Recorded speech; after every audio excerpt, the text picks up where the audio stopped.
लेकिन हमारे टैक्स के पैसों से तुम हज यात्रा करो, हमारे टैक्स के पैसों, मंदिर के पैसों से तुम्हारा पेट चले और तुम हमें भी पत्थर मारो। अब ये पत्थरबाजी बहुत चल गई।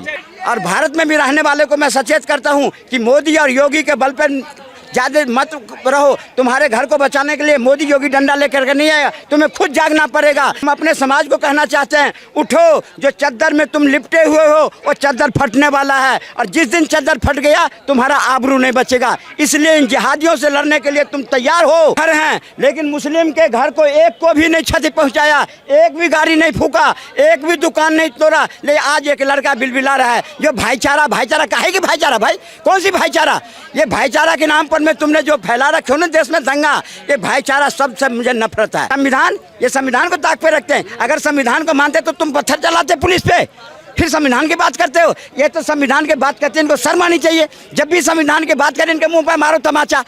सामने फ़हीम खान नाम है, अच्छी तरह से तोड़ाई भी हो रही है। उनके अब्बा जान के तक पहुंचा दिया जाएगा, जहां से उनको मिलता था ना मसाले, वहां तक के नाम बताएंगे। 21 तारीख तक अच्छी तरह से ठुकाई हो रही है। ये भारत देश है, बांग्लादेश नहीं है जो अराजकता फैलाओगे, पत्थर चलाओगे। डबल इंजन की सरकार थी फिर भी ऐसे हो गया, सवाल तो करेंगे ना लोग। सवाल तो करेंगे, सवाल करना भी चाहिए, लेकिन सवाल में ये बात नहीं है कि सिर्फ सवाल करके हट जाओ, सवाल के जवाब भी सुन के जाओ। पर ये विपक्ष जितने हैं ये जवाब नहीं सुनते हैं, और जब जवाब सुनने की बारी आती है तो वॉकआउट कर जाते हैं। इनको कोई मुद्दा नहीं है।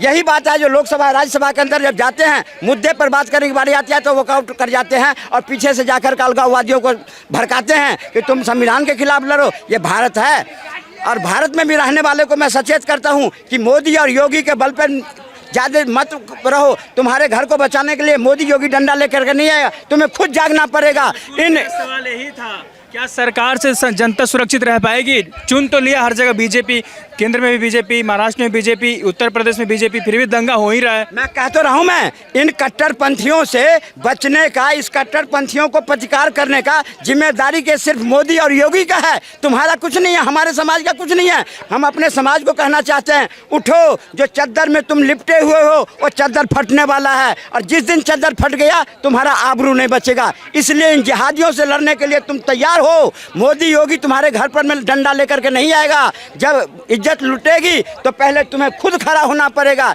इसलिए मैं कहना चाहता हूँ, अब बहुत सोए, अब जाग जाओ, वरना ये कट्टरपंथियों ने जो पैर फैलाना शुरू कर दिया है, ये देखते हैं जहाँ वहाँ से ये फैलाते हैं। इनके जो मॉनिटरिंग होती है, बांग्लादेशी को लाओ और फिर उन राज्यों में भेजो जहाँ मुस्लिम आबादी कम है और वहाँ भेजते हैं, वहाँ पासपोर्ट मुहैया कराते हैं, वहाँ उनके आवास मुहैया कराते हैं, फिर उनको रोजगार की भी व्यवस्था करते हैं और हम खा रहे हैं, पी रहे हैं, चद्दर तान के सो रहे हैं। वाह रे वाह रे वाह रे वाह रे वाह रे।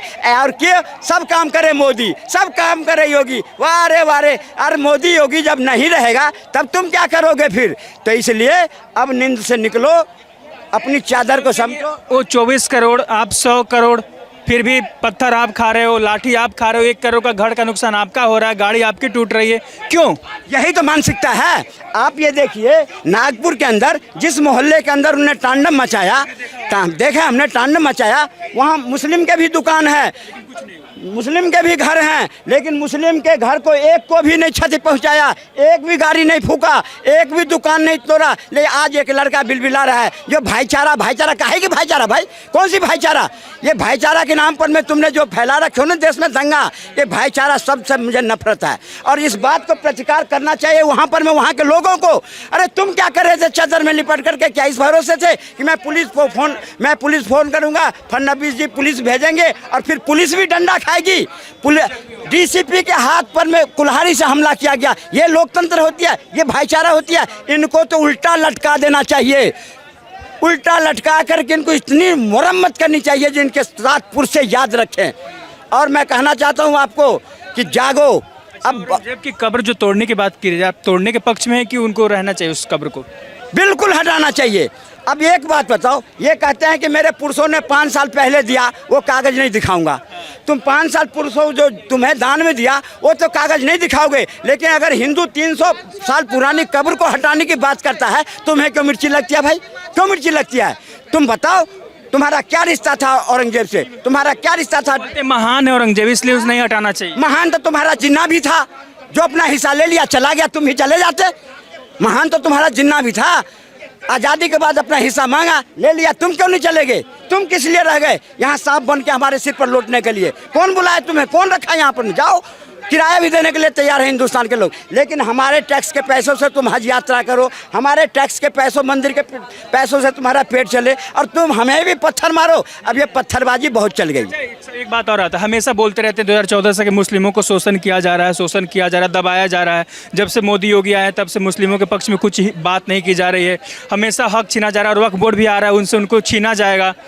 फिर भी ये दंगा करते ले रहे हैं। इतना कहाँ से आ रहा ताकत? ये शोषण नहीं है, ये शोषण नहीं है, ये शोषण आप कर रहे हैं बहुसंख्यक समाज पे। जो कांग्रेस ने इनको 52 साल रख करके खिलाया पिलाया, हर तरह से मजबूत कर दिया, और इतना मजबूत कर दिया, जो कहा था मनमोहन सिंह, इस देश में जो संप्रदाय है उस पर अधिक से अधिक अधिकार मुस्लिम कंट्रियों, वो ऐसे नहीं कहा था। उन्हें कांग्रेस ने पाले, तुष्टिकरण। उनका जब शोषण हो रहा है तो फिर पत्थरबाजी कैसे कर ले रहे हो? वो शोषण कर रहे हैं बहुसंख्यक के साथ, इसलिए कर रहे हैं ना कि हम हैं अहिंसा के पुजारी।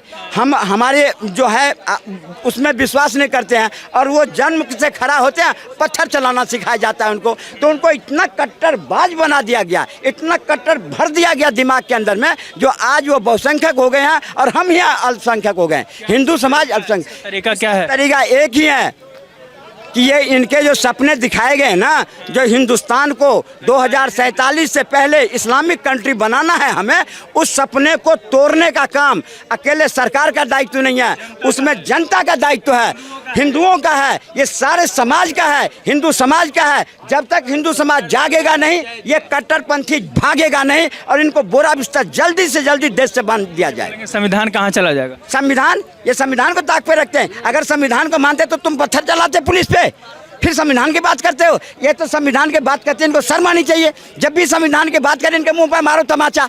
अभी बुलडोजर जाएगा, बोलेंगे संविधान के दायरे में रह के काम किया जाना चाहिए। अभी देखिए ना, कल परसों तक सबके डेमो जो होने वाला है, अभी ये संविधान चिल्लाएंगे, ओवैसी अलग चिल्लाएगा, अधिक मौलाना सब अलग चिल्लाएगा, अखिलेश यादव अलग पार्लियामेंट में चिल्लाएगा, और सबसे इनके जो पिताजी राहुल गांधी है वो सबसे ज़्यादा चिल्लाएंगे। तो ये सब जितने हैं, ये ठगबंधन बैठे हुए विपक्ष में, ये क्या है? ये सब तुष्टिकरण करते हैं। 100% हिंदुओं को सोचना पड़ेगा कि जितनी भी पार्टियां विपक्ष में हैं, इनको लात मार के भगाओ। ये सब तुष्टिकरण है। इस देश को बांग्लादेश पाकिस्तान बनाने पर तुले हुए हैं। एकमात्र भारतीय जनता पार्टी है जिस देश को हिंदू मुस्लिम सिख ईसाई सबके साथ लेकर चलना चाहता है। आज इनको भाजपा क्यों खटकती है? जब तुम मकान लेते हो तब तो भाजपा नहीं खटकता, तब तो मोदी बहुत अच्छा लगता है। जब तुम वो आयुष्मान कार्ड लेते हो तब तो बहुत अच्छा लगता है, राशन लेके खाते हो तब तो बहुत अच्छा लगता है। मतलब जितने योजना है, सबसे ज़्यादा अगर लाभान्वित फायदेमंद है यही हैं, यही कट्टरपंथी है। पत्थर भी यही चला रहे हैं, पत्थर भी यही चला रहे हैं। तो इस बात को सोचेगा कौन? हिंदुस्तान के 120 करोड़ लोगों को सोचना पड़ेगा, हिंदुओं को। लेकिन इनको जातियों में बांटते हैं। ये चंद्रशेखर कहते हैं हम भीम आर्मी, कोई भीम आर्मी नहीं है। ये मुस्लिम के द्वारा चलाया गया एक संस्था है जिसको भीम आर्मी नाम दे करके, और हिंदू को बना दिया गया चंद्रशेखर को, और वो करता है तुष्टिकरण करता है। इन सबको जितने सबको खत्म करना चाहिए इनको। और जिस हिंदू दरबार परिवार में जाए वोट मांगने, इनको जूते मार के भगाना चाहिए। इन सबको लठ मारे इनको।